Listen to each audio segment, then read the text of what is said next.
magacayga waxaa waaye Maxamed Bahdoon. Waxaan ku dhashay Soomaaliya, Kismaayo. Waxaan ku soo koray waddanka South Africa ilaa muddo 10 sano meesha joogay.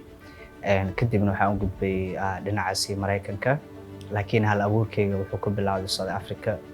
Waxaan ka bilaabay dhinaca geeraarada mise sheekooyinka gaagaaban oo markaas luqadda Ingiriiska aan ku alifi jiray. That's I'm always trying to be the help that they seek. But they always ask me the same question. Why am I always smiling? Waxaa igu yara adkaatay su'aalaha la warsan jiro oo macnaha waddankee ka imaaday, ma dad caan baa ku jiro, ma dad jilaab baa ku jiro. Macnaha su'aalaha igu adkaa waxay ahayd su'aalaha noocaas ahayd. Marka alxamdulillah kadib waxaan yara bilaabay marka sheekooyin.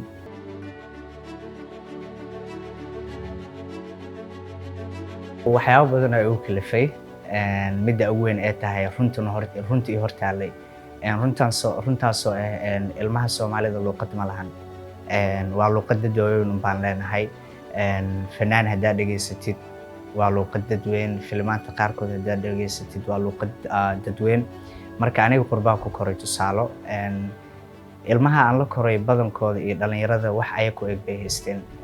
Buug ha ahaado, filin ha ahaado, sheeko ha ahaado, laakiin wax oo anaka noqosay oo ilmo loogu talagalay maysan jirin. Marka alxamdulillah markaan Mareykan tagay fikraddan horta toos aan lugta ugu qaaday. Waxaan xasuustaa qof kasta wuxuu dhahay nin buug caadi ma qortid, buug oo novel ma qortid mise buug sheeko. Ilmaha aan la shaqeynayn waxaan ka dareemay inay buugaagtan ay ka jeclaayeen. Iskool waxaan la shaqeeyay muddo 3 sano ah, fasalka 1 ilaa fasalka 7. Marka ilmaha buugaagta la aqriyo waxay u jeclaayeen buugaagta comic u jeclaayeen.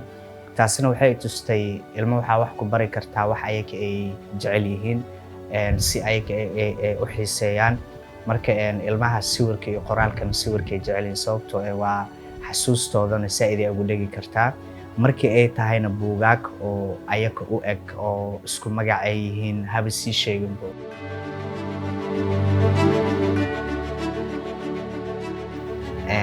Leela sheekadeeda waxay dhacaysaa 1800-kii. Waa sheeko gadaal u laabanayso. Waxa igu kalifay waxay ahayd su'aalaha iswarsada waxay ahayd horta Soomaaliya tahay. Dad badan markaa warsatid waxay kuu sheegayaan halihii dagaalka, halihii la kala ordaayay. Kuwa kalena waxay ku sheegayaan waagii nabadda. Marka waagii nabadda markaa fiirisid waa 60kii xorriyaddeena qaadanay iyo ilaa aan ka kala cararnay. Marka waxaan isku dayay inaan ku laabto waqti aanan weligeennana la gumaysanaynin oo dagaal iyo waxaas uu nagu dhex jirin. Sheeko barwaaqaysan oo dadka siday u noolaayeen, siday u labisan jireen, siday wax u cuni jireen. Inaa wax fahamtid waxaa fiican meesha ka soo aas-aasmatay inaa ku laabatid. Marka Leelo waxaa waaye waa gabar yar oo keligeeda oo aabaheeda uu dhalay. Waxay ka mid tahay boqortooyada midnimo, laakiin ayada markaas boqortooyada dhiigeeda wax kuma lahan, laakiin dadka waddankay ka mid tahay. Marka waxay degan yihiin magaalo barwaaqo la dhaho. Magaaladaasna waa magaalo madaxda oo boqortooyada.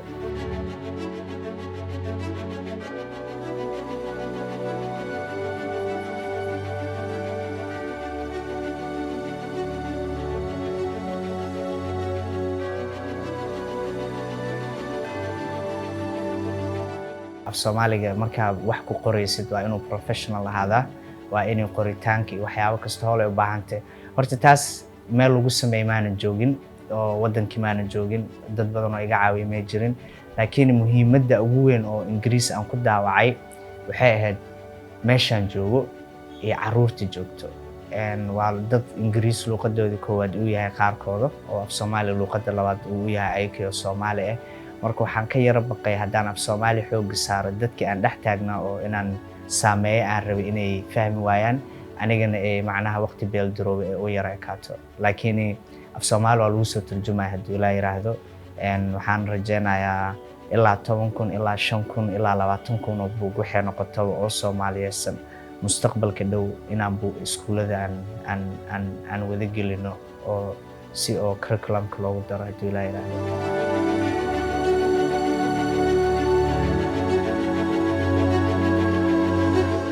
Marka dhalinyaro iyo dad oo weligoodii garab taagan way jiraan, laakiin Soomaali waxay ku mahmaahday far kali fool ma dhaqdo. Anigii intii garab taagan iyo Soomaali weynta inay garab istaagtay rabo markii la isgarab dhigo far iyo gacan aan noqonaynaa. Marka aniga waxyaabaha oo aan u baahanay horta waxaa waaye kow dad oo ilmaha xiiseeyo, waxbarashadooda xiiseeyo, wax fahamkooda xiiseeyo. Sababtoo ah buuggaani maanta qof markuu fiiriyo waxaa laga yaabaa inuu buug sawir ku sawiran yahay arko. Laakiin maanta ilmaheena boqolkiiba 99 taleefon ay ku dhegan yihiin, laptop ay ku dhegan yihiin, computer ay ku dhegan yihiin, wax ay ku eg ma daawadaan, wax ay ku eg ma maqlaan. Marka waxaan rajaynayaa horta qiimihiisa koowaad inay fahmaan, taasoo ah ilmaheena meel ay iska arki karaan horta inaan u raadinayo inaan u sameeyo. Tan labaadna waxaan jeclaan lahaa buugaagtan in la gato ay inta soo baxayso si asagoo cartoon ah, asagoo audio book ah oo la duubay uu u soo baxo insha Allah. Marka dadka ganacsadayaasha iyo iskuulada institutionka iyo meelahaas waa meelahan jeclaan lahaa inaan isla wada shaqeyno oo aan taageero ka raadinayo.